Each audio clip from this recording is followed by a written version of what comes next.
Hello YouTube and welcome to Theater Talk. For today's video, I'm going to be talking about audition season, which is starting up right about now. I talk about auditions a lot in my vlogs and my personal life and just about like everything that I do because it is a big part of my life as a performer. So I thought I would make a video talking about it with you guys, explaining things that people might not know about it, as well as just talking about my experience with it so far after having a year of it from last year and kind of discussing what goes on during audition season. If you're new here, hello, my name is Sicklick. I make new videos every Sunday for Sicklick Sunday with other videos throughout the week. If you like what you see, like this video down below and subscribe while you're down there as well. You can also follow me on Twitter and Instagram in the description at tss6295. Now, let's get into the video. So I'm going to be talking mostly about audition season in New York because that is what I have experience with. Audition season for theater kind of runs throughout the entire year, but the big hit of audition season is January through April. This is the time period when a lot of theaters are auditioning for their summer stock seasons, as well as just like seasonal types of things that are going on. A lot of it is performances that happen from like May through September. There's also a lot of auditions for cruise lines, theme parks, Disney World, Disneyland, that kind of thing as well. You are literally at auditions multiple times every single day. Audition season is a little bit different if you're a member of the union versus if you are not a member of the union. I'm in a video talking about the different types of auditions. I will link to that in the description down below. I personally am EMC, which means that I'm an equity membership candidate. For an open call or an equity chorus call, I am considered a non-union auditioner. What that means is that you have to get up at the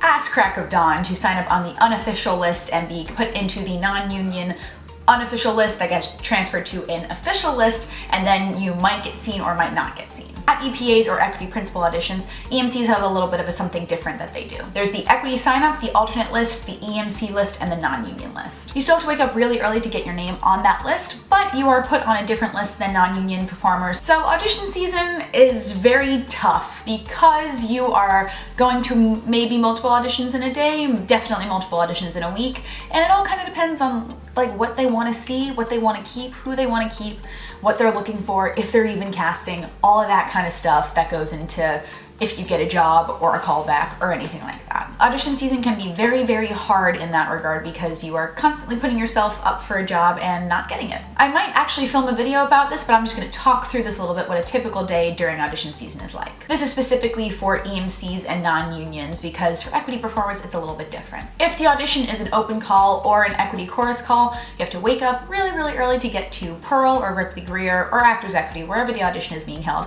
to get your name on that unofficial list. Once your name is on that unofficial list, that means that you have signed up, but you have to wait till it gets transferred to the official list. If the theater is seeing non-union performers at that equity chorus call, that is great. Your name is on that list, and then when you go into the audition, you hand in your headshot and resume, sing, dance, act, do whatever they're requiring for that audition, and hopefully get a callback and hopefully get a job. At an open call, it's a kind of similar thing, but anybody can get seen, literally anybody. And then there can also be typing, which happens at a lot of auditions as well. Typing is where the director or casting director or producer of the theater, the company, whatever you are auditioning for, will take your headshot and resume and look at it and decide if they want to see you or not. Typing can also happen from a dance combination as well, but that kind of depends on the timing of what they have, also how many people are on the list too. In my experience so far in audition season, typing happens a lot more with girls than with guys at auditions because there are male and female auditions that are separate from each other, and that is just purely because of the number of girls who show up to auditions, and the theaters need to see a specific amount of people in a specific amount of time,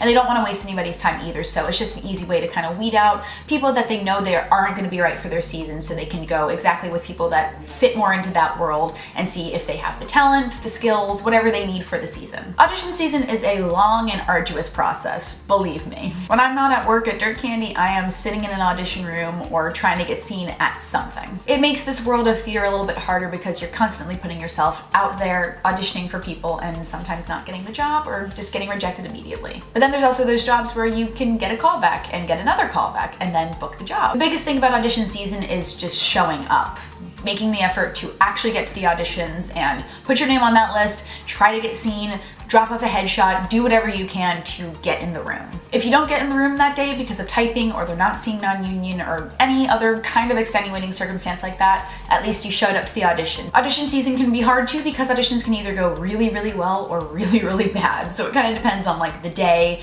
what you're doing in the audition room, if you're singing, if you're dancing, if they ask you to do a lot of crazy things.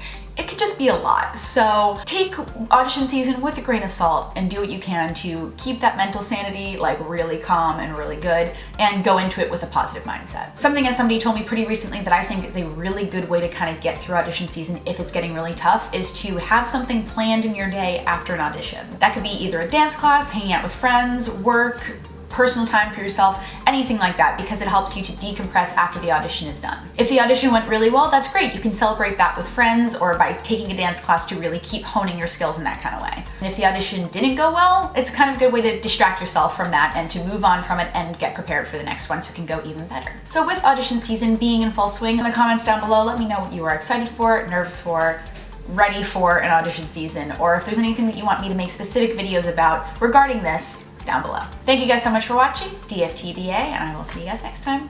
Bye.